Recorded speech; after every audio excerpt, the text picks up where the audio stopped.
you feel me? You know, we back on the grind, you feel me? We back on YouTube with it. But today, you feel me, we gonna be reacting to Before That Was Famous, Baby Tron.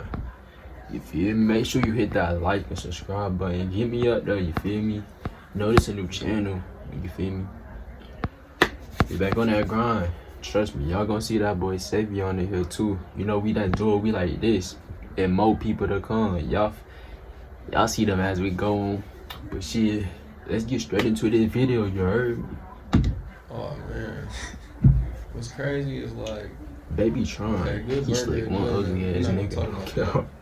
Before becoming one of the biggest fascinations in the world of underground hip-hop, thanks to some raunchy lyrics, chock full of punchlines and references to everything from basketball to pro wrestling, and illicit money earned from scams. Well, the rapper Baby Tron, he was born James Johnson III on June 6, 2000 in Ypsilanti, Michigan, which is a suburb located 30 minutes east of Detroit. Now, raised by his black father and white mother, utilizing language in creative ways, well, something you could say ran in the family. Now, after all, his father, he is the rapper known as Mr. Sadistic from Motown Range, and his mother, well, she's actually an English teacher. Now, it was thanks to his dad that Tron's fascination with hip-hop it would take hold in the first place. Now, oftentimes when he was driving his son around town, well, he'd turn on the radio and expose Tron to artists like Jay-Z, Nas, and Biggie, 50 Cent. Well, that was another one of Tron's early favorites, and he considers Get Rich or Die Trying to be an absolute classic. But rap music, it wasn't the only genre.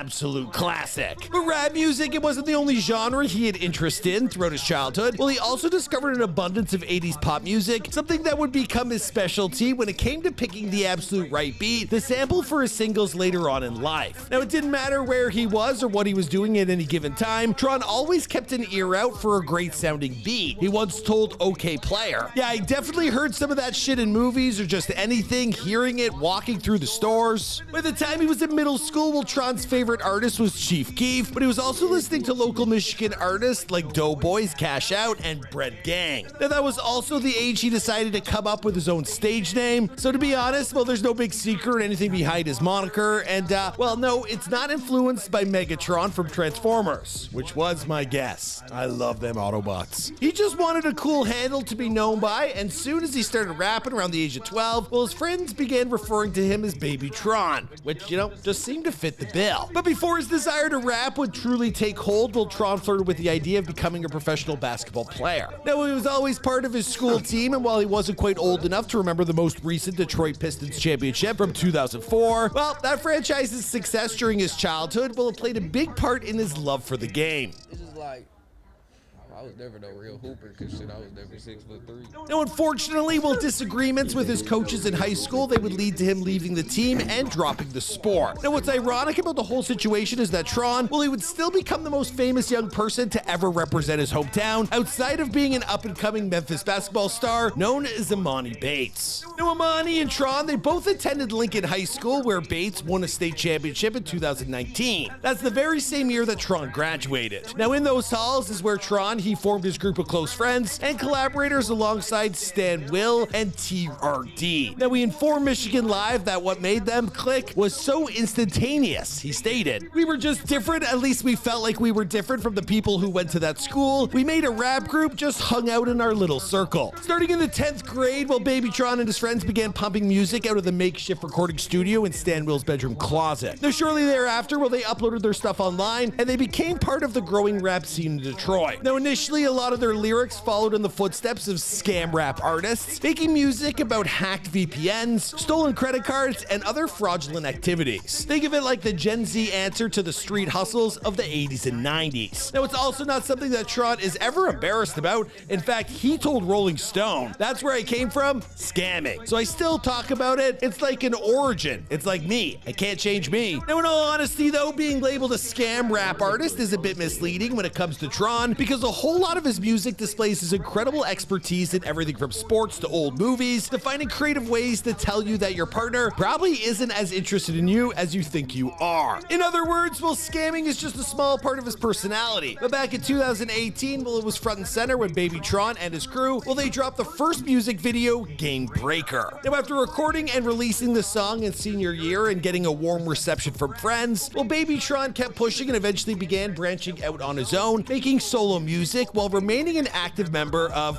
Shitty Boys. Why did that all fit together so weirdly? Anyway, Baby Tron's distinct quick delivery and slick punchlines, coupled with his ability to rap over top any outlandish sample, well, they've since become his calling card. Now, the first solo single he ever dropped, it arrived in 2019, and it was titled Cheat Code. But it was Jesus Shuttlesworth, a reference to the basketball movie He Got Game, that secured the first viral moment of Tron's career, with nearly 2 million views for the music video on YouTube alone. From there, Tron continued to develop and refine his sound on projects like Bin Reaper, Sleeve Nash, and Luke Tronchick. Now, the last of those mixtapes they dropped in 2021, the same year that Tron would see a major shift in his talent as a rapper. Now, that's when his flow had steadied and slowed while his punchline became a little craftier as he developed a better understanding of style and cadence. Now, the first signs of this development, they began to show themselves in his official debut studio album, Megatron, which dropped in March of 2022 and marked Tron's first major label release as part of Empire. Now, it might have taken him 5 years, but Baby Tron, he had finally hit the big time. Now, always someone with an unquenchable work ethic, well, Baby Tron's 2022, well, it was just getting started. Now, not only would he release his second studio album, Bin Reaper 3 Old Testament, which would go on to earn his highest placement on the Billboard Hot 100, peaking at number 69, well, he also dropped numerous singles like King of the Galaxy, in which he effortlessly hops from the beats of Michael Jackson's Smooth Criminal to Nardo Wick's Who Wants Smoke. Now, if you think shifting beats in mid-song is impressive, well, then you should probably check out one of his more recent efforts, Emperor of the Universe, where Baby Tron packs 21 verses into 21 different beats like some type of sports car weaving between lanes on the highway. Now, with 2023 just about halfway through, well, don't be surprised if Baby Tron, he drops another project or two before the year is up, and currently he has an EP titled 6 on the docket for release later this summer. Now, this non-stop release schedule is just one way this promising young rapper is ensuring he secures himself a spot in hip-hop infamy. And when looking towards his future, well, he told Michigan Live, "It's about building a legacy and becoming a bigger legend. Whatever I've done, I'm trying to keep building and quadruple that in the next 5 years." Now, quadrupling is already a massive output, is kind of mind-boggling to imagine, but if anyone is creative and prolific enough to do it, well, it's probably Baby Tron. All right, guys, we're gonna wrap up this video here, but I do have a question for you. Do you prefer artists who constantly drop new music, or the ones who take a bit more time to perfect each and every release? Basically, do you like Drake with the singles or Post Malone with the albums, right? I think that's fair. You let me know what you think in the comments down below. My name, of course, is Michael McCrudden,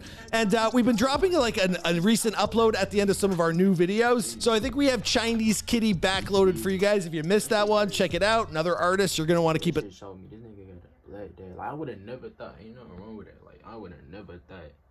That shit is crazy. But anyway, thank y'all for watching. You feel me? Make sure to like and subscribe. Get me back up there. Like I said, back on that grind. You feel me? Only you up from here. It's I'm gonna catch y'all in the next one. Peace out, gang.